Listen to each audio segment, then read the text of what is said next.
Last week we talked about stress. This week we're going to talk about coping, and particularly about effective ways of coping. Um, so there are several different types of constructive, adaptive coping strategies. We'll talk more in the next video about ways of changing the ways that we think about things. And that can be an extremely helpful way of coping. If you can do something to address a problem-focused strategies are actually the most adaptive. So, like rather than worrying about a paper, write it. Now, obviously, sometimes spending some time thinking about it can be very helpful. But these problem-focused strategies are really important in terms of healthy coping. And then emotion-focused strategies, releasing pent-up emotions, talking to someone about what's going on can be very, very helpful. Not just throwing things, because you're angry. That tends to actually just engender more anger. Catharsis is not helpful. But distraction can be helpful, particularly in the short term. Managing your hostile feelings can be helpful. Exercise and meditation can be really pretty adaptive ways of dealing with stress, anxiety, and depression. And, also a variety of other kinds of relaxation procedures. So we're going to talk about 5 different things to think about as you're thinking about coping more effectively. One piece is developing healthy lifestyles and making healthy choices. So in general, what I want you to do is engage in proactive coping. So before there's even a problem, make sure you're sleeping well. Make sure you're eating well. Make sure you have good friendships, that you're talking to your parents and other loved ones, that you're exercising regularly, that you're anticipating problems and preventing them, that you're engaging in meditation and prayer. And what this does is build your resources that will then allow you to handle problems more effectively later. Are we using proactive coping? Many people say that these things are very important. Managing stress and eating healthy and being active. More like a third are saying that they actually are doing these things. So think about where you are relative to these factors. We talked about primary and secondary appraisal in chapter 3. And what we want to be doing is thinking about what our appraisals are. What are our thoughts in a situation? Are we seeing things as harmful or not? Are we recognizing the kinds of coping resources that we have? Or do we think that we just can't do that? And those appraisals, I can do it, or, this is scary or not, or this is something I can handle or not, can really make a difference in terms of our experience of stress. So we're going to see a variety of different concept maps that look like, that are addressing these things.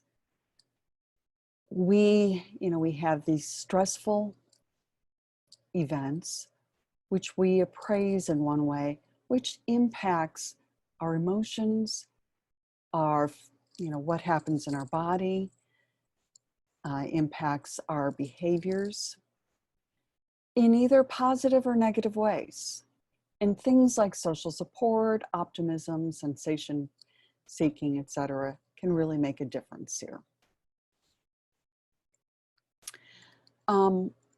Let's look at this. We talked in terms of burnout in chapter 3. Let's talk about positive things. So having a good sense of humor helps you to make less threatening appraisals about events. You know, so many of us are sort of laughing at 2020, you know, what's going to happen next, which is a way of coping and creating some less threatening appraisals. Engaging in positive emotions, you know, or increased positive emotions. You know, we're laughing, we're relaxing. It helps to create relationships and build those relationships. And we can, you know, particularly, it can help us to sort of take ourselves less seriously, put things into perspective. And all of these positive coping strategies lead to a sense of wellness and reduced stress. So a third thing we can do is to develop resources. We can engage in social support, and doing things with others can really make a big difference. I posted this video on D2L in chapter 4, just to help you think about the importance of doing things with other people and how that can impact how we feel. Our resources like self-efficacy, do I believe I can do something? Sort of the little train that could. Some of you probably remember reading that story when you were little. That's what we're talking about in terms of self-efficacy. Our sense of spirituality, and particularly if it's a positive sense of spirituality, believing that you have support from God and from your community.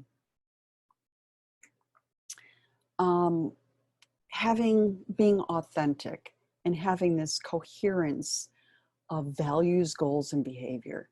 So if you think something's important and you're working towards it and your behavior moves you in that direction, you're likely to do better than if your values are one thing and you do another.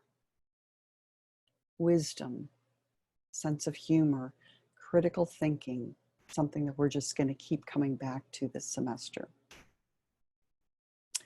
Now, another way of thinking about things is in terms of developing or using some cognitive behavioral stress management skills.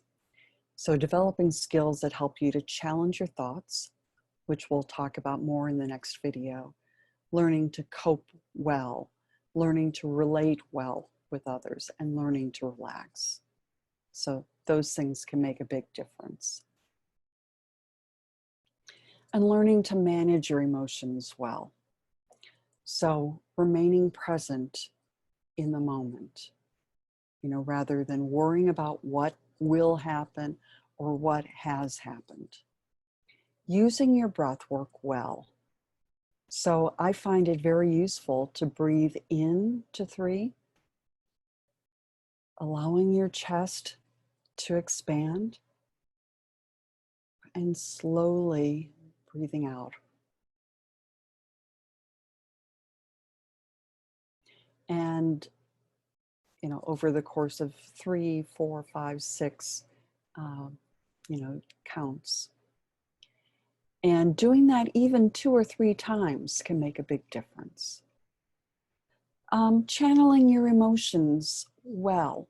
So maybe you're stressed and that's an important time for you to clean your house or to go running.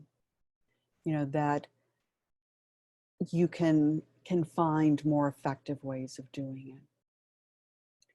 Sometimes rather than having the emotion hit you can ride the wave and rather than perceiving it as something terrible, perceive it as something more positive. And finding ways to relieve muscle tension, um, various sorts of stretching and relaxation kinds of uh, strategies can be very helpful. Yoga can be very helpful in terms of all of these things: remaining present, breath work, um, riding the wave, relieving muscle tension, and of course other things, including building flexibility and strength. And that's it for today. Take care. Bye-bye.